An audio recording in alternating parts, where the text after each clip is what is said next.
Amado hermano, en esta lección estaremos viendo quién es tu enemigo, el diablo, su propósito, que es hacerte pecar, y su arma, la tentación. Pero también estaremos viendo cómo tú puedes vencerlo sometiéndote a Dios.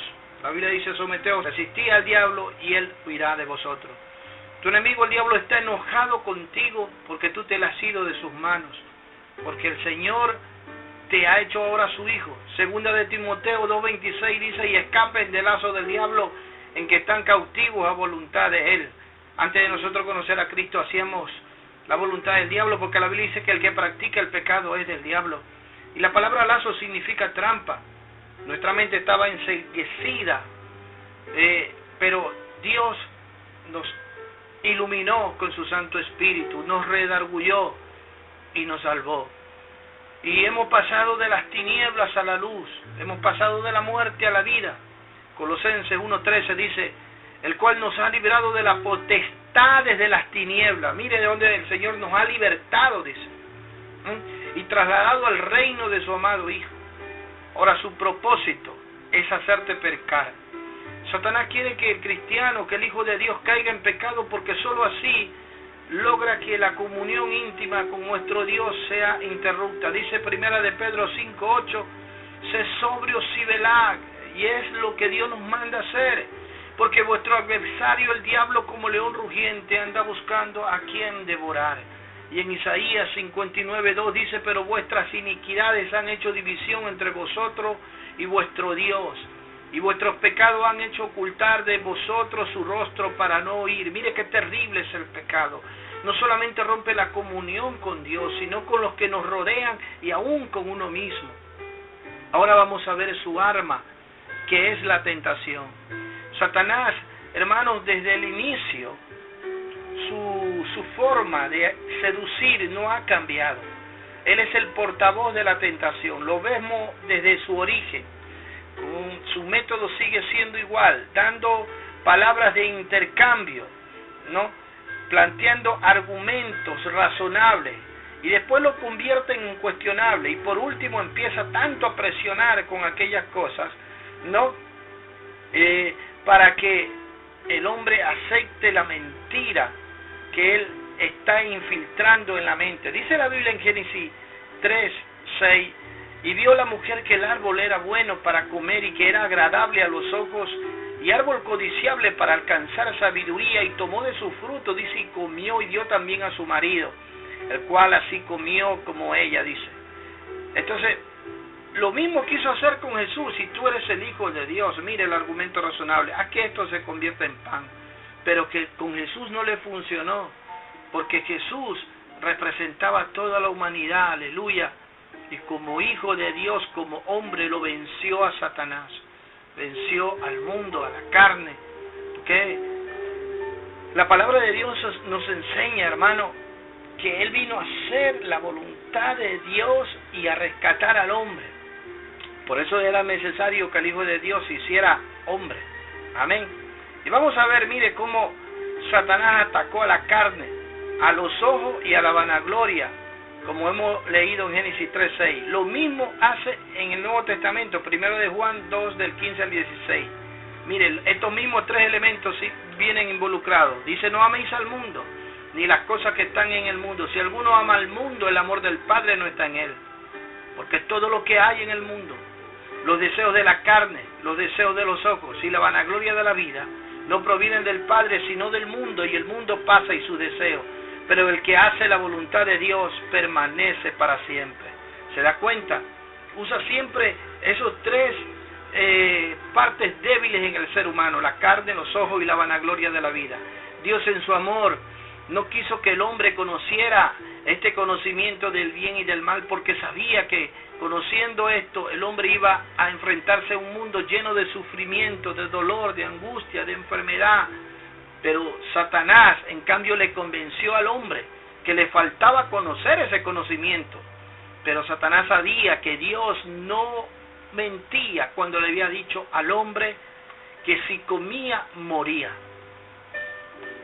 Satanás conocía las consecuencias de la desobediencia y de la rebeldía a la soberanía de Dios.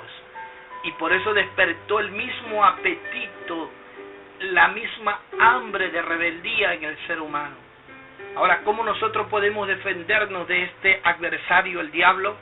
Siguiendo el ejemplo de Jesús. En primer lugar, tú debes saber que ser tentado no es pecado. Hebreos 4:15 dice, porque no tenemos un sumo sacerdote que no pueda compadecerse de nuestras debilidades, sino uno que la Biblia dice fue tentado en todo según nuestra semejanza, pero sin pecado. Aleluya. En segundo lugar, Dios puede tomar la tentación del diablo en un medio de bendición, la puede convertir para el Hijo de Dios. Por eso dice Santiago 1:12, bienaventurado el varón que soporta la tentación, porque cuando haya resistido la prueba, recibirá, dice, la corona de la vida que Dios ha prometido, no a todos, sino solamente a los que le aman. Aleluya. Y el verdadero Hijo de Dios demuestra a Dios que lo ama aun cuando viene tentado. Y en tercer lugar, es que Dios ofrece ayudarte a vencer. Dice 1 Corintios 10, del 12 al 14, así que el que piensa estar firme, mire que no caiga. O sea, estar vigilante. Dicen, porque no nos ha sobrevenido ninguna tentación que no sea humana, pero fiel es Dios que no ha dejado ser tentado más de lo que podamos resistir, sino que dará también juntamente con la tentación la salida para que podáis soportar. Por tanto, amados míos, huid de la idolatría. Lo que el apóstol nos quiere compartir, el primer paso para que nosotros podamos vencer la tentación, lo encontramos en el versículo 12. Dice que el que piensa estar firme, que no caiga.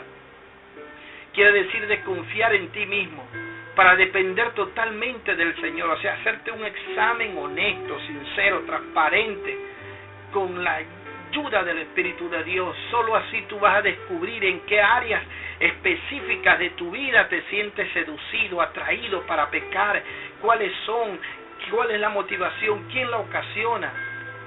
Mire un ejemplo en Mateo 26, del 33 al 35, cuando Pedro le responde a Jesús, aunque todos se escandalicen de ti, yo nunca me escandalizaré. Jesús le dijo, de cierto te digo que esta noche, antes que el gallo cante, me negarás 3 veces. Y Pedro le dijo, aunque me sea necesario morir contigo, no te negaré. No sabía lo que decía Pedro, tenía sus oídos cerrados. El maestro le acaba de decir que iba a negarlo. Y todos los discípulos dijeron lo mismo que había dicho Pedro. Y todos sabemos la triste historia, todos lo abandonaron, todos lo dejaron. Pedro hasta maldijo la 3ª vez al maestro. Segundo paso para vencer la tentación está en el versículo 14. Dice, por tanto, amado mío, huid de la idolatría. O sea, cualquier cosa que te aparta de la soberanía de Dios. Miren el caso de Eva, fue comer un fruto, pero eso lo apartaba. Es un ídolo para ti, o sea, se convierte cualquier cosa que te aparte del compromiso con Dios, que te robe tu tiempo para con Dios. Todo eso se convierte en un ídolo. ¿Quién tiene la culpa que estén ocurriendo esas cosas en ti?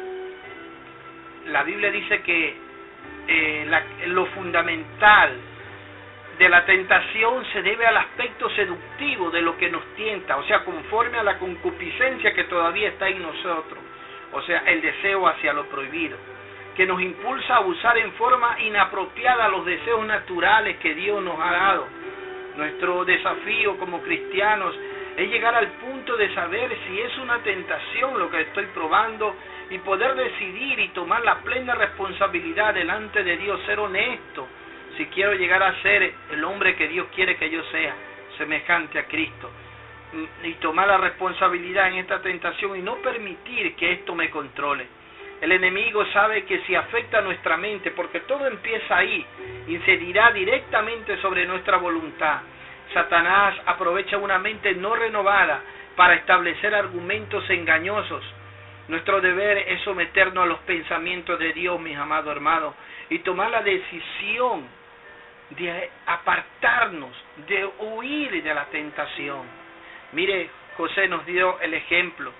José huyó. Por eso dice la Biblia, huir de la tentación, de las pasiones juveniles. El huir no es sinónimo de debilidad, sino de fortaleza. Amén. Mire el ejemplo que nos dejó Jesús. Discernió las palabras de Satanás y las reprendió usando la misma palabra de Dios. Y le dijo, escrito está, Mateo 4:10, le dijo, vete Satanás, porque escrito está. Porque así empezó Satanás a tentarle, oye, con un argumento razonable, si tú eres el Hijo de Dios, a que esto se... Así empieza siempre Satanás, queriéndote inyectar en la mente basura y engaño nada más. Mi amado hermano, como tercer paso, lo que tú vas a descubrir es el socorro de Dios. Dios no va a permitir que el tentador vaya más allá y te va a dar a ti la energía y la fuerza para que tú te firmes y no caigas y no cedas.